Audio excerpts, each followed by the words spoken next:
একবার ভাবুন তো, সকালে ঘুম থেকে উঠে দেখলেন আপনি আর মানুষ নেই, একটা বিশাল অদ্ভুত পোকা হয়ে গেছেন। ঠিক সেই মুহূর্ত থেকে আপনার সবচেয়ে আপন মানুষগুলোই যদি আপনাকে ঘৃণা করতে শুরু করে, তখন কেমন লাগবে আপনার?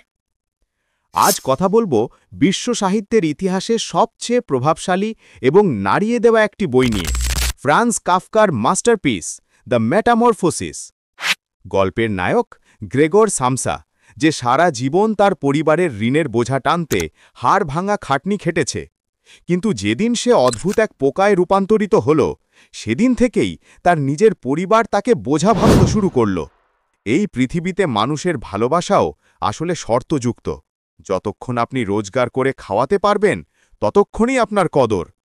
অকেজো হয়ে গেলে আপন রক্ত পর হয়ে যায়। বইটি আকারে খুব ছোট, কিন্তু এর মানসিক ধাক্কাটা প্রচণ্ড। কাফকা খুব নির্মমভাবে দেখিয়ে দিয়েছেন আধুনিক সমাজের এক নিষ্ঠুর সত্য এবং মানুষের একাকিত্ব বা এলিয়েনেশন।